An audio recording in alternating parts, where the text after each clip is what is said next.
It's what we commonly call mid-March of 2020, and my social media feed is full of nothing much other than the so-called coronavirus COVID-19 panic. Just like yours, right? Images of empty store shelves, stories of ridiculously long grocery lines, and loads of toilet paper and face mask jokes. So while I'm talking about it, let's instead look at some pretty springtime photos I've taken in the past instead, because I know I'm sick of seeing those kind of images anyway, aren't you? Alright, so instead of empty shelves of toilet paper, let the pretty flower images roll. I know, bad pun, right? I'm Shannon, for those who may be seeing this yet never have met me, and even for those of you who do know me, you may not, or you may know this part of my journey, but it's important for me to share it now for anyone that it might help. So I used to have what anybody would likely describe as a successful public health nursing career. I graduated summa cum laude with my bachelor's degree in nursing, yada yada, became an RN, and during the time of the events commonly known as 9/11, I was running a newer public health program that was experiencing exponential type growth at the time. So in other words, at that time, the responsibilities I had before the events of 9/11 were huge, kept me constantly working overtime, super stressed, super busy. But then 9/11 happened and everything changed for me. What happened in the domino effect of the 9/11 event led to my eventual leaving of a nursing career I had for so long been so proud of and worked so hard for. So here's the first thing that I want to point out to you from what I've said so far. If it was coronavirus back then, instead of anthrax as it was, I would have been one of those public health experts, quote unquote, that you would be listening to as a credible source of information. But just so that you're clear, I am not practicing nursing as I'm talking to you now. That's why I titled the video the way I did. So I have the actual real credentials, the education, and the experience, specifically in public health, to have an expert opinion, but I'm an ex-expert. So I'm giving that opinion here. And I'm coming to you here as just a wiser woman, just telling you what I know from my experience, not what I've been told by any so-called experts now. All right. So, a few weeks after the events we commonly call 9/11, there was an anthrax attack panic. Anybody remember that? Possibly many of you don't. So, let me refresh your memory a bit without getting too bogged down in too many irrelevant details. The events commonly known as 9/11 carried with it the narrative that Muslim extremist terrorists hijacked airplanes and crashed them into the World Trade Center, the Pentagon, and an empty field in Pennsylvania, instead of perhaps another high-level target in Washington, D.C., right? Okay, so then these same Muslim terrorist extremist types were also thought to have biological warfare in mind as well. And that narrative quickly became cemented in what appeared to be obvious evidence that surfaced with the anthrax attacks that happened just a few weeks later, as reported by the worldwide media. Remember that? Remember we were told that it was some top news anchors at the time that received these weaponized anthrax-laced letters in the mail. Even some politicians received some of these same anthrax-laced letters. They were referencing Allah, all of this kind of thing. You remember that? One of these politicians, for instance, was a congressman back then. But we know that he's now the vice president of the United States. It was Mike Pence. He was somebody who received one of these anthrax-laced letters in the mail. Now remember, it disrupted the post office for a little bit. There were a lot of warnings about white powdery substances, suspicious packages that should be reported to authorities. And after a little while, more talk was ramping up about weapons of mass destruction and biological weapons. Those things started showing up in the news, and the so-called war on terror began in full force. I was a practicing registered nurse running a public health program at this time. So I was being regularly given CDC information and updates. So we're talking right from the source, right? The top experts, the World Health Organization, epidemiology, statistic, you got it, the whole kit and caboodle about likely infectious agents that these experts thought we should be preparing for as public health care providers, all right? This eventually and quickly turned into actual training and drills about how to run things like an emergency mass vaccination site, for instance, in the event of a mass biological weapons attack. Because I was both an RN and a manager of a public health program at the time, of course, I was trained to manage one of these community mass vaccination sites in case one of these declared emergencies, such as a reported biological attack, occurred. So, let's take all this, a combination of what I was taught, what I was told by experts, everything that was being reported in the media that coincided with everything that I was being shown by credible expert sources, all the training, and specifically my public health nursing career, led me to myself receiving the smallpox vaccine. Why smallpox? Well, this is how this ties in. Because smallpox at that time was being predicted as the most likely biological weapon of choice. Okay? So just to review here, we've got 9/11 that was started things off here. A couple weeks later, we get anthrax attack stories. Then that moves to more weapons of mass destruction talk, the war on terror, to smallpox vaccine for me. Nothing could have prepared me for how ill I became the night I received the smallpox vaccine, because up to that point in my life, I had never experienced anything quite like it. I knew immediately that something was real wrong. You don't need any fancy medical education by any stretch of the imagination to know that. Okay, so now we're going to fast forward up to now. I still have what became chronic issues with my health as a result of what I now know was the result of my receiving the smallpox vaccine.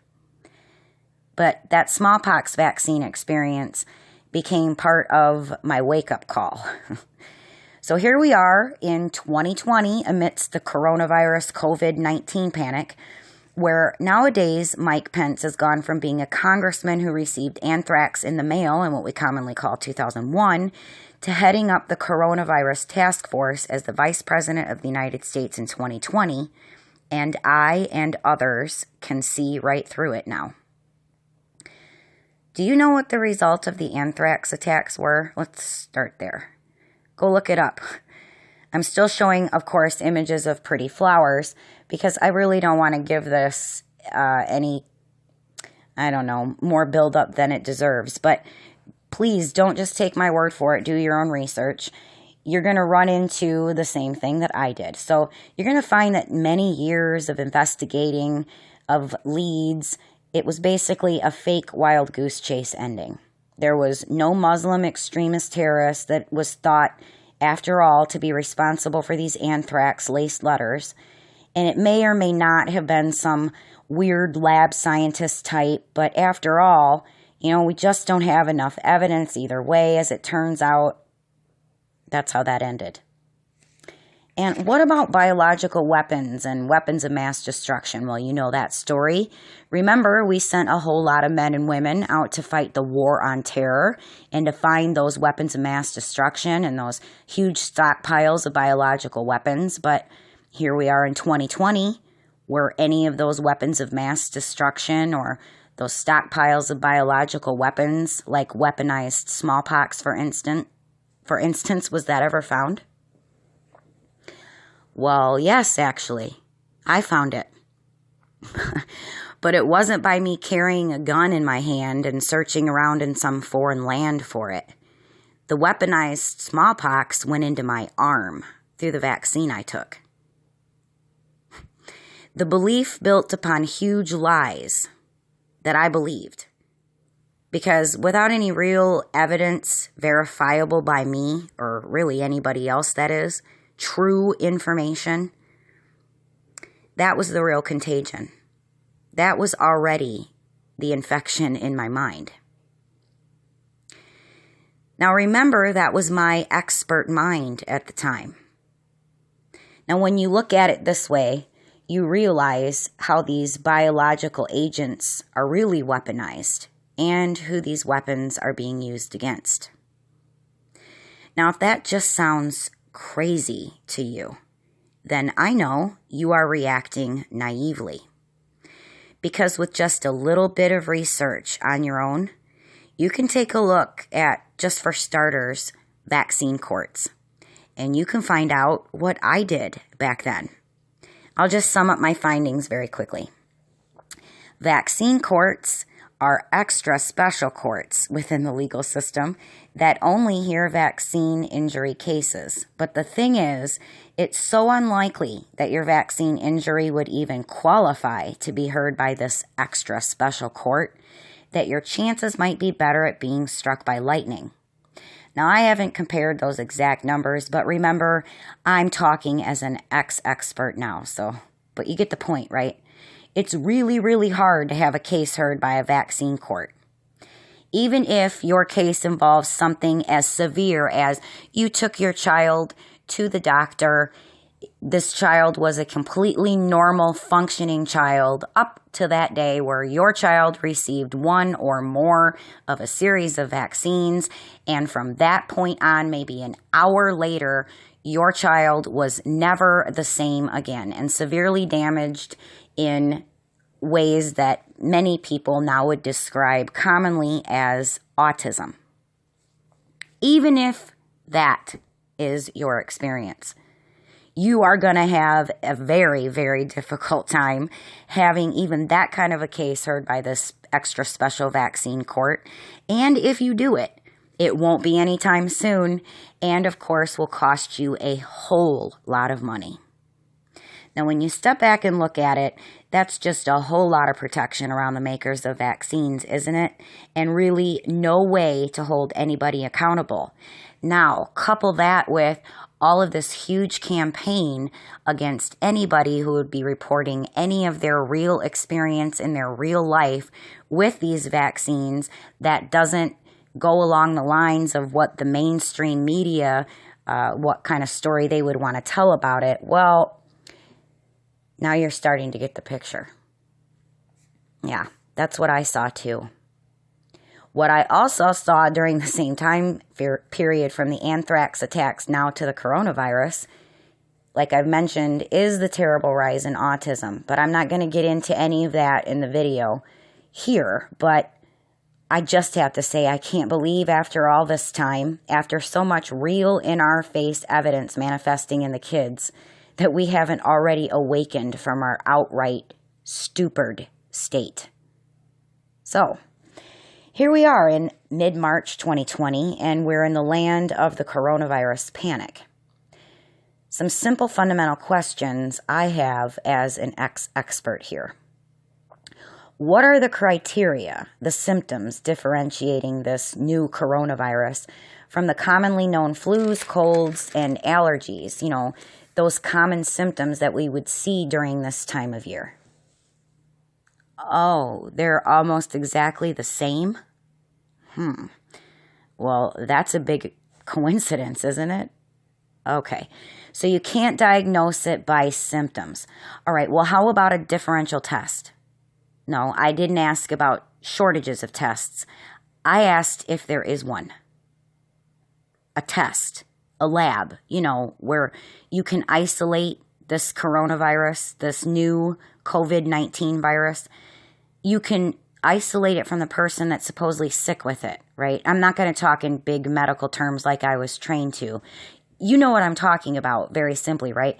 You take a sample, you put it on a slide, and you see it through a microscope, right?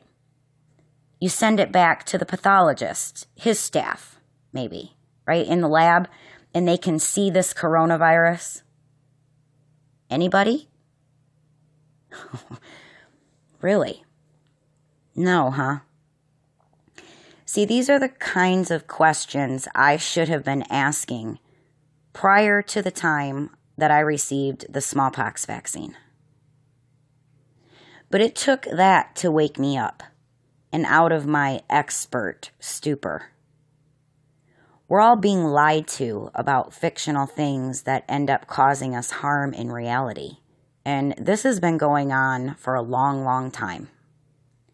This is just one example of this type of pattern. But the Creator uses everything.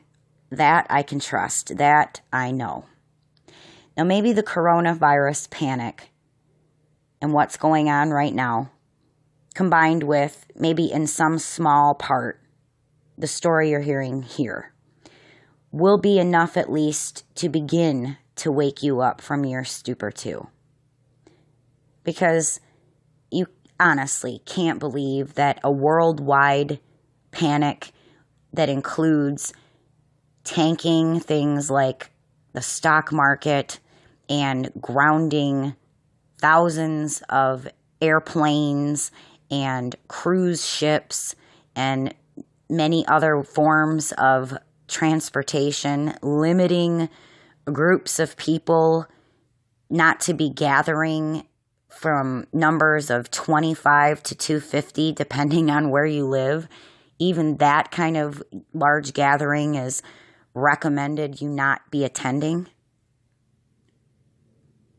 All of these things are about keeping us apart from each other and apart from the truth.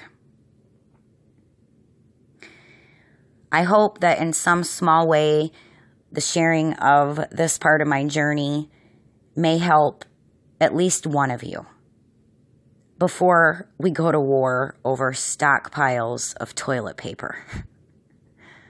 Be well.